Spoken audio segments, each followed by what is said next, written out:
Bonjour, je suis Serge Oulaï, je suis là avec Caroline, mon épouse, et puis notre deuxième garçon, Joshua, qui est descendu tout à l'heure. Nous avons deux garçons. Le premier, il est au week-end flambeau, voilà, à Orny, il s'appelle Otniel. Je suis pasteur avec l'AEI depuis 2 ans. Après des études de théologie à la faculté de Vaud, je me suis engagé comme pasteur avec l'Alliance des églises évangéliques interdépendantes. Voilà. Et puis depuis janvier, je suis en charge de la jeunesse nationale de l'AEI. Donc je suis secrétaire général pour Jeunesse Maranatha, qu'il s'agit de dynamiser nos jeunesses locales, donc en région et de façon nationale, faire la formation des leaders et puis voilà, interconnecter nos différents groupes de jeunes pour qu'il y ait une certaine dynamique. Et puis, je suis en charge d'une implantation d'église, donc dans le 91, dans la ville de Corbeil-Essonnes. C'est un projet de l'église d'Evry avec Jean-Luc Terrien. Donc je suis en charge de cette implantation. Et justement, à cet après-midi, on a le 3e culte de cette église naissante. Donc voilà, depuis janvier, je suis sur 2 chantiers. Et puis on prie que le Seigneur conduise tout ça dans sa grâce. Merci une fois de plus de m'accueillir ici, dans cette église de Versailles. C'est toujours un plaisir renouvelé de venir. Surtout un plaisir de voir que Dieu nous fait la grâce de pouvoir nous rencontrer, nous réunir en tant qu'enfants de Dieu, dans un pays où Dieu nous permet encore, voilà, d'avoir officiellement le droit de nous rassembler pour célébrer un culte à l'honneur de Dieu. Toujours nous souvenir que c'est un privilège, que dans d'autres pays, nos frères dans la foi n'ont pas ce privilège-là. Ils se cachent, même parfois, au péril de leur vie, pour pouvoir louer, adorer Dieu. Donc, prenons le temps d'apprécier à chaque fois que nous sommes réunis un dimanche matin pour célébrer Dieu. Je vous invite à la prière. Seigneur, nous voulons te prier parce que tu es le Dieu qui parle.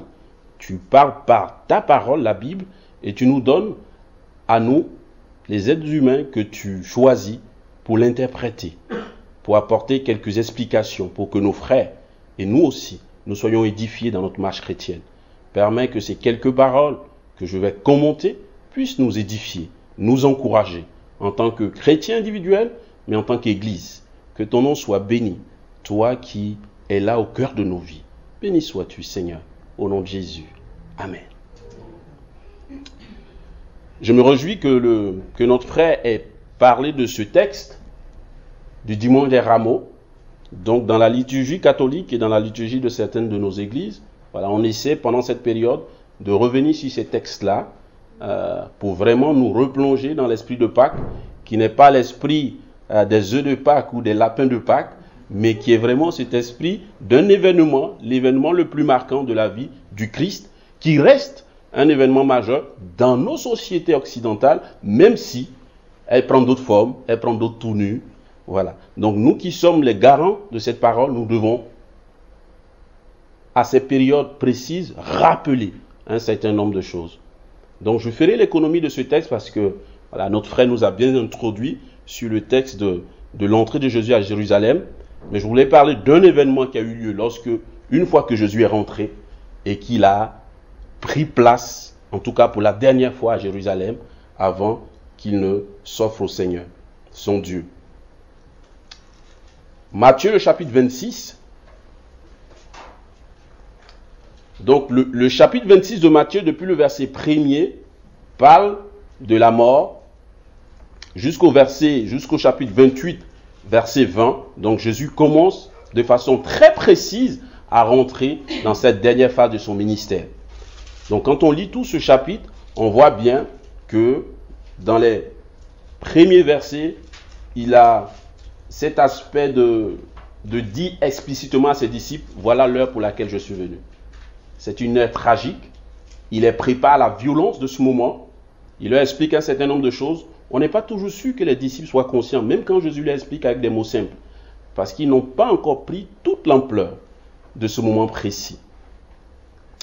Et puis il va avoir ce moment de Sainte Seine, donc ce moment de repas avec eux, que certainement dans notre semaine, certains célébreront ce repas, cette Sainte Seine.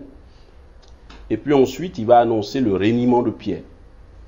Il va leur dire, écoutez, là ça va être un peu difficile, je vais être mis à mal, et je sais que pour plusieurs d'entre vous, je serai une occasion de chute. Certains d'entre vous vont prendre leur chemin. Et Pierre va avoir le courage de dire, quel que soit ce qui va se passer, moi, je serai là avec toi. Et comme un cœur, tous les autres vont dire, on ne t'abandonnera pas, Seigneur, on sera tous là derrière toi. Et c'est bizarre parce que le Seigneur ne répond pas à cela. Et puis il leur dit, allons au jardin de Gethsémane, allons prier. Allons prier. Donc il prend toute son équipe et il va sur cette colline où il avait l'habitude de se réunir avec eux justement pour la prière. Et là, Jésus va passer un moment avec ses disciples. Et c'est de ce moment-là que je voudrais nous entretenir ce matin. Donc Matthieu, le chapitre 26, à partir du verset 36. Et je lis dans la version Louis II. Matthieu 26, à partir du verset 36. Là-dessus, Jésus alla avec eux dans un lieu appelé Gethsémane. Il dit aux disciples, asseyez-vous ici, pendant que je m'éloignerai pour prier. Il prit avec lui Pierre et les deux fils de Zébédée, et il commença à éprouver de la tristesse et des angoisses. Il leur dit alors, mon âme est triste jusqu'à la mort. Restez ici et veillez avec moi. Puis, ayant fait quelques pas en avant, il se jeta face contre terre et pria ainsi. Mon Père, s'il est possible que cette coupe s'éloigne de moi. Toutefois, non pas ce que je veux, mais ce que tu veux. Et il vint vers les disciples qu'il trouva endormis. Et il dit à Pierre, vous n'avez donc pu veiller 1 heure avec moi. Veillez et priez, afin que vous ne tombiez pas dans la tentation. L'esprit est bien disposé, mais la chair est faible. Il s'éloigna une seconde fois et pria ainsi, mon Père, s'il n'est pas possible que cette coupe s'éloigne sans que je la boive, que ta volonté soit faite. Il revint et les trouva encore endormis, car leurs yeux étaient appesantis. Il les quitta et s'éloigna. Il pria pour la 3e fois, répétant les mêmes paroles. Verset 45. Puis, il alla vers ses disciples et leur dit, vous dormez maintenant et vous vous reposez. Voici, l'heure est proche où le Fils de l'homme est livré aux mains des pécheurs. Levez-vous, allons-y. Voici, celui qui me livre s'approche. Un moment tragique, un moment difficile. Un moment où le Seigneur sent bien que toutes les bonnes paroles qu'il a dites, tout le déroulé de mission qu'il avait et qu'il a expliqué aux disciples va avoir lieu là et maintenant. Et souvenez-vous que c'est des tests comme ça qui nous montrent que Jésus était pleinement homme et pleinement Dieu. Donc dans toute son humanité, il va faire face à la mort. Il en est conscient. Et il dit, et c'est des paroles fortes, c'est quelques paroles fortes comme ça du Seigneur Jésus qu'on a dans les évangiles, mon âme est triste jusqu'à la mort. Et le commentateur dit que Jésus est triste, il est angoissé.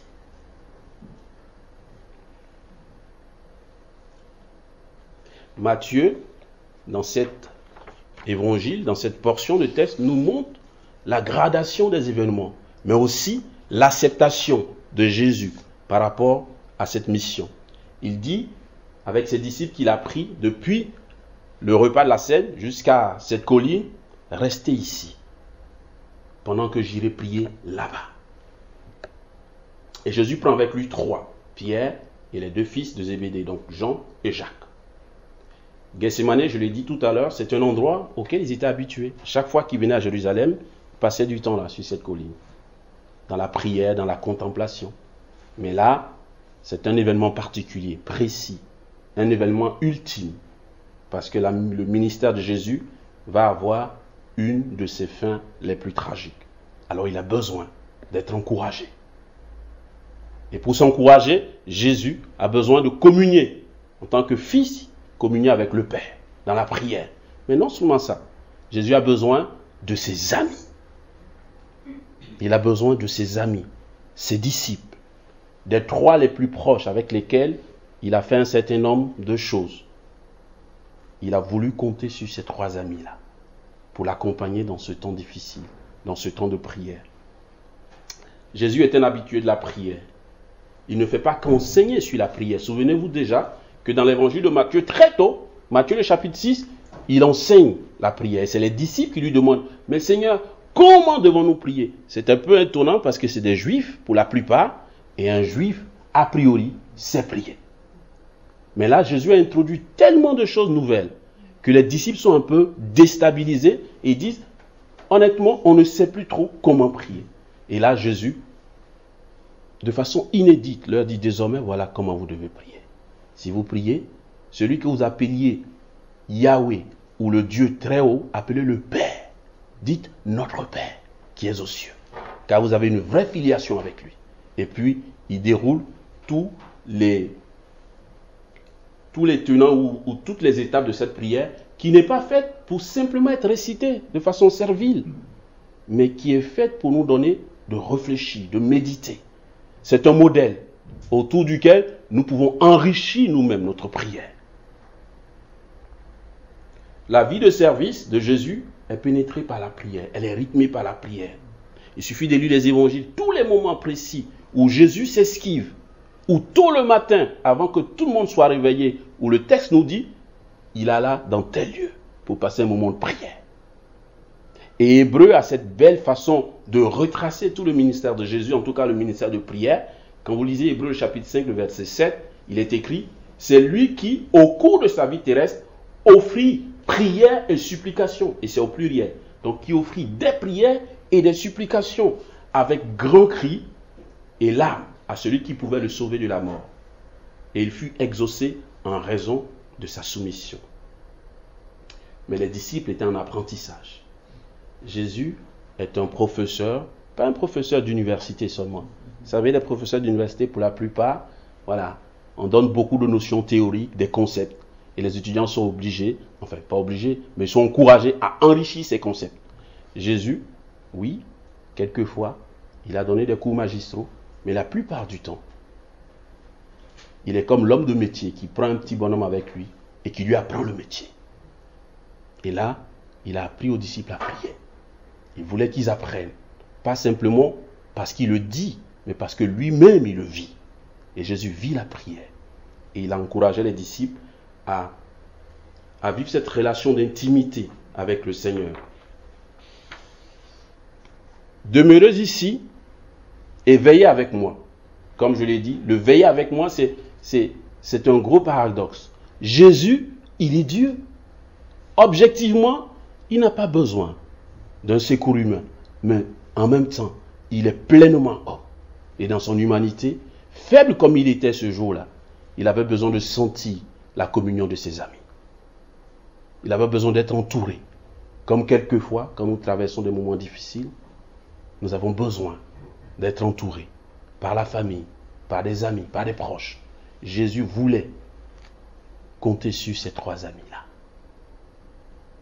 Le Fils de Dieu désire le soutien moral, mais aussi le soutien physique de ses amis. Va-t-il l'obtenir? Malheureusement, le texte nous dit que non. Ses amis n'ont pas pu veiller avec lui. Ils se sont endormis. Ils se sont endormis. Jésus nous apprend là que malgré qu'il soit Dieu, il fait confiance à l'humain. Il fait confiance à ses amis. Il a besoin d'eux. Il pouvait se passer. Les laisser là dans la salle où ils ont fait la Sainte Seine, mais non.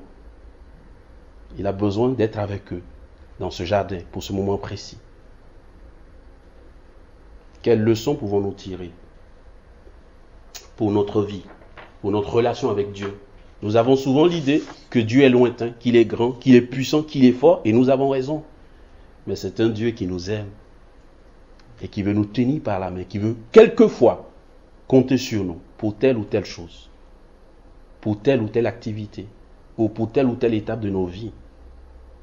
Parce que nos vies sont entre ses mains. Mais en même temps, ce sont nos vies. Il y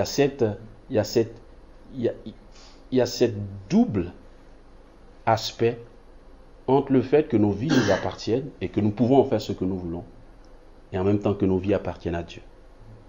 Et que c'est lui qui doit nous guider mais il nous fait confiance.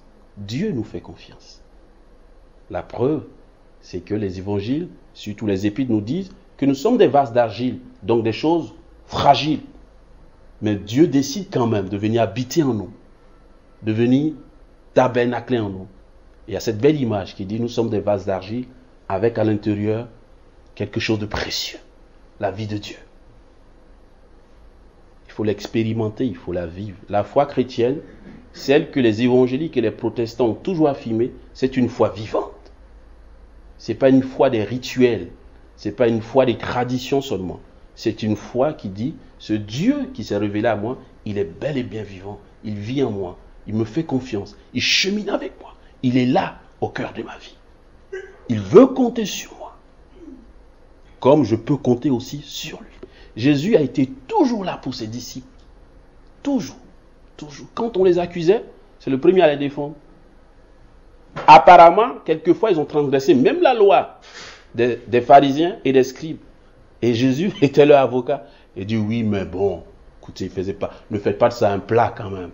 Le fait qu'ils aient coupé une gerbe, oui, c'est vrai, mais c'est qu'une gerbe. Puis il y a cette remarque qu'on leur fait en leur disant, mais c'est le jour du sabbat. Pourquoi tes disciples font ci et toi-même tu fais ça le jour du sabbat? Et Jésus a cette belle réponse. Il dit, remettez les choses en ordre. Le sabbat a été donné pour l'homme. Et non l'homme pour le sabbat. Ce n'est pas l'homme qui doit être asservi par une loi, mais les lois et les commandements de Dieu sont là au service de notre bonheur. Ce n'est pas l'inverse. Toujours défendre ses disciples, toujours les prendre, aussi prendre soin d'eux.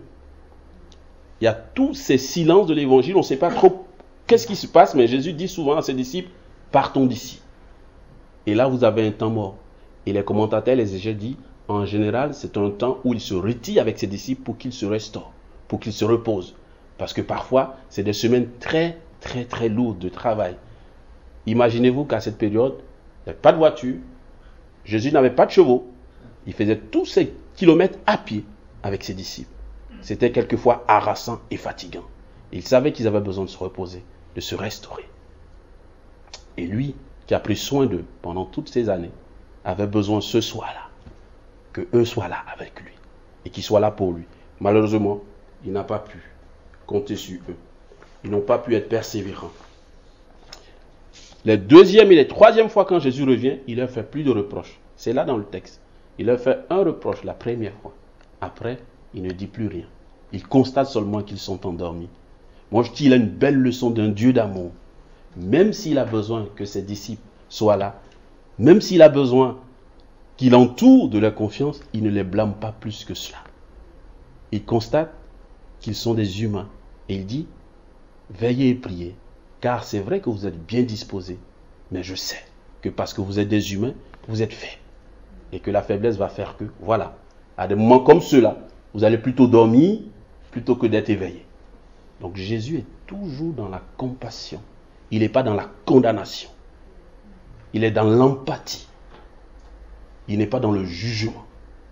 Il dit, cette première phase de mon règne, c'est une phase de paix et de grâce.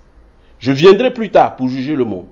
Mais pour l'heure, je viens pour compatir. Je viens pour soulager, pour accompagner, pour soutenir. Nous pouvons nous aussi avoir confiance en ce Dieu.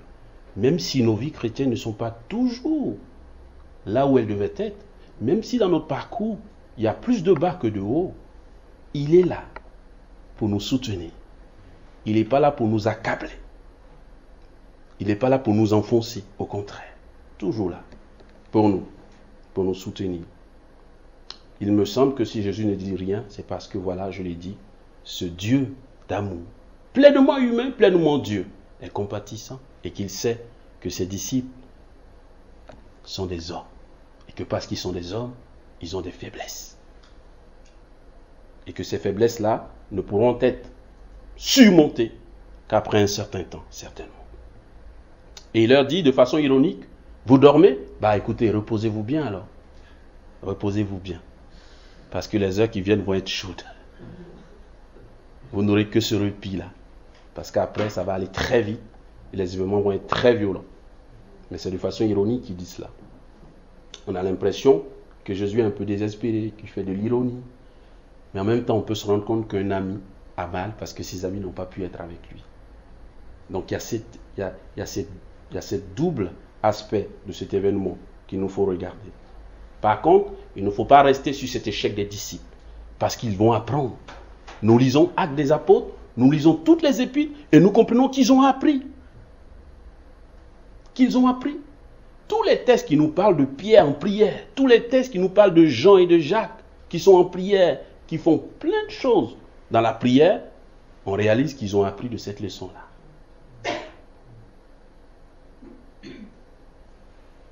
Il y a cet adage populaire qui dit « Seuls les imbéciles n'apprennent pas de leurs erreurs ». C'est un peu fort, mais l'idée c'est que si il y a un événement malheureux ou quelque chose qu'on a fait et qui honnêtement n'a pas été en bénéfice à notre vie, on doit être animé de sagesse pour plutôt faire en sorte que cet événement ou cette occasion ne se représente plus. Et que même si elle se représentait, que nous ne fassions pas comme la fois d'avant, mais que nous fassions mieux. Et c'est cela qu'on trouve dans la vie des disciples. Pierre et Jean qui montent au temple, Actes chapitre 3, et qui sont en prière.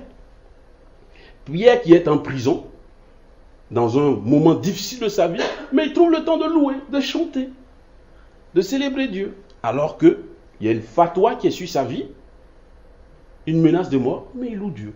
Il a appris de cette leçon parce qu'il a vu Jésus prier en ce moment difficile de son existence. Et toutes les exhortations des apôtres concernant la prière, la vie de l'église primitive, baigner dans la prière, voilà. La Bible, c'est un tout. Il ne faut pas s'arrêter sur les événements. Il faut voir l'enchaînement des événements. Certes, là, ils étaient en échec au jardin de Gethsémani par rapport à la prière, mais bien après, ils ont appris, ils ont grandi, ils ont maturé sur la question de la prière et de la persévérance.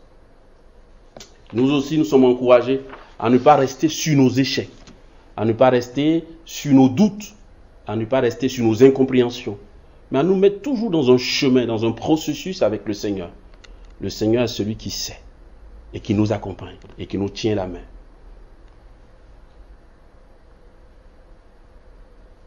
Quelqu'un a dit que parler de la prière, ça ne change pas les choses, parce que la prière, c'est pas quelque chose qu'on théorise, c'est quelque chose qu'on pratique et qu'on vit. Vous pouvez avoir un bel enseignement sur la prière, mais ça ne va pas changer vos vies tant que vous ne preniez pas sur vous d'avoir des moments de prière et que vous ne goûtiez pas à ce délice qu'est la prière. La prière, c'est un vrai délice. Pour certains, c'est un exutoire. Pourquoi pas? Pourquoi pas? Il me semble que c'est un bel exutoire. Parce qu'au moins, nous sommes en présence de quelqu'un qui entend et qui écoute, même si on ne le voit pas. La Bible dit que Dieu est vivant et qu'il entend nos supplications. Il entend même les soupirs que nous ne pouvons pas exprimer. Parce qu'il est proche de nous. Plus proche que nous le croyons. Alors bénéficions de cette proximité du Seigneur. En ces jours qui précèdent la Pâque, c'est une occasion de renouer avec la prière pour ceux qui ont pris peut-être la distance ou qui, à cause de nos différentes activités dans ce monde où nous sommes, dès le matin partis et tard le soir rentrés, et que nous n'avons pas le temps pour nous-mêmes, n'est-ce pas? Il y a des périodes comme ça, nous pouvons dire, bon, quand même, c'est une période où je veux m'adonner à quelque chose, renouer avec une pratique, redynamiser ma vie de prière ou la vie de prière de ma famille, ou, voilà, me joindre à un mouvement de prière dans cette semaine, dans l'église, au moins cette semaine, au moins faire ça, parce que c'est quand même la semaine de Pâques, n'est-ce pas? C'est un événement fort que nous célébrons. Faire cela. Jésus dit, restez ici pendant que j'irai prier là-bas. Expressement, il dit cela aux disciples. Parce qu'aussi, il a besoin d'une intimité, même s'il a besoin de leur soutien. Et moi, je regarde cette façon de faire de Jésus, et je vois une autre façon, où il a dit à peu près la même chose. Jean, le chapitre 17, quand Jésus prie, il prie le Père. Il dit, je ne te demande pas d'enlever mes disciples du monde, parce que je sais qu'ils sont dans le monde, mais je te demande de les garder dans le monde. Il dit, moi, je vais au Père. J'intercéderai pour vous. Il y a une double mission, celle du Christ, donc de Jésus, qui est désormais dans les prémices de sa gloire, auprès du Père, intercédant pour nous. Et la Bible dit, nous avons la grâce d'avoir un avocat auprès de Dieu qui est là, qui prend notre défense, mais qui intercède pour nous. Pourquoi le fait-il? Parce qu'il a besoin de compter sur nous aussi, comme il voulait compter sur Jean, sur Jacques et sur Pierre. Il a besoin de compter sur nous. Jésus dit expressement, ils sont dans le monde, mais ne sont pas du monde, parce que nous avons quelque chose à vivre dans ce monde, pour Dieu et en Dieu. Il nous laisse dans le monde pour que, et l'Église, et nous en tant que chrétiens, nous puissions accomplir la volonté de Dieu dans ce monde, n'est-ce pas? Il nous appelle à veiller, veiller ici, dans ce monde. Il me semble qu'en l'instar des disciples, le Seigneur voudrait que son Église demeure là, à Versailles, ou dans d'autres localités, pour pratiquer la parole de Dieu, pour que l'existence de ce Dieu ait encore une visibilité. L'Église rend visible l'existence de Dieu. C'est pourquoi dans les régimes communistes ou dans d'autres régimes, on sait bien que si on détruit l'Église, on peut dire, mais où est Dieu puisqu'il n'y a plus d'Église? Souvenons-nous toujours que Dieu nous laisse cette responsabilité d'accomplir sa volonté. Et moi, quelquefois, je fais cette parenthèse quand même, quelquefois je suis un peu triste. Je vois que souvent, dans nos communautés, on investit beaucoup sur des projets d'acquisition de bâtiments. Et une fois que le bâtiment est acquis, il me semble qu'on l'utilise à 1% de ce qu'on devait faire. On l'utilise que le dimanche matin. Et en semaine, aucune activité dans ce bâtiment.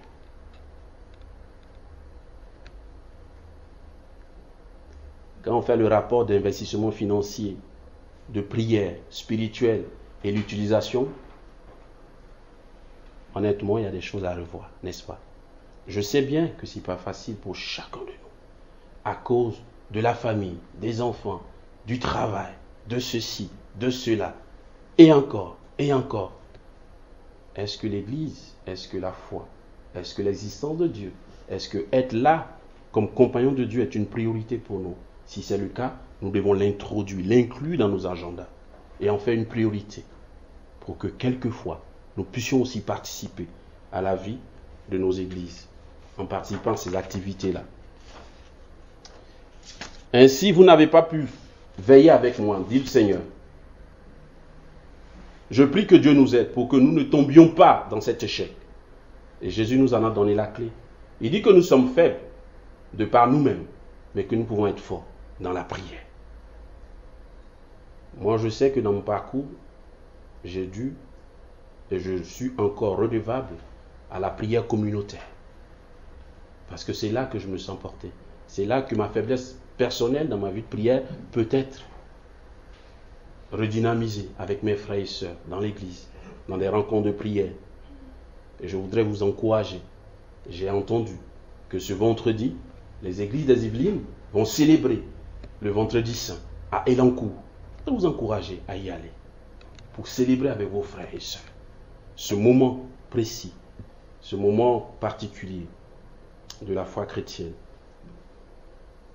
Faisons en sorte que Jésus n'ait pas cette ironie aussi sur nous. Vous dormez, reposez-vous. Vous savez, une église qui ne s'encourage pas à la prière communautaire, quelque part, c'est une église endormie. Quelque part.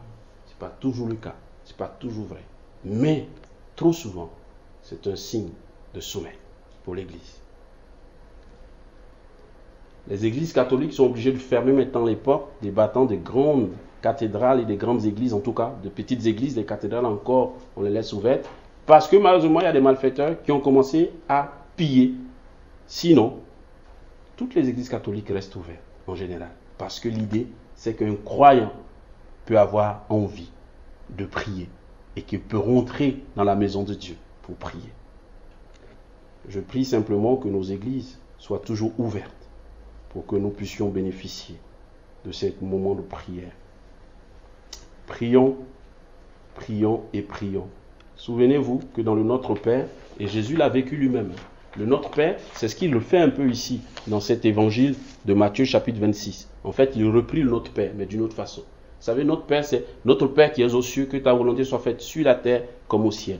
Et dans ce court passage, Jésus dit, si cette coupe pouvait s'éloigner de moi, mais non pas ma volonté, mais ta volonté. Donc il reprend à son compte le Notre Père. Et il articule d'une autre façon.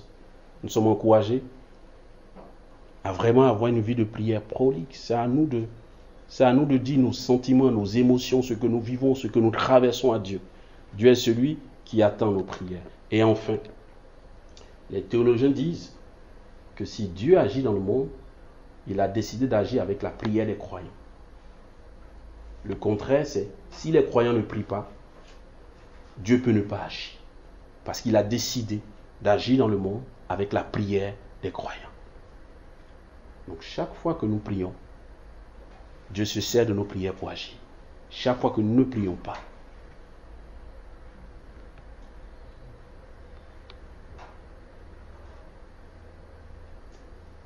je relis le verset 39, le verset 42, 44 et 45 pour terminer.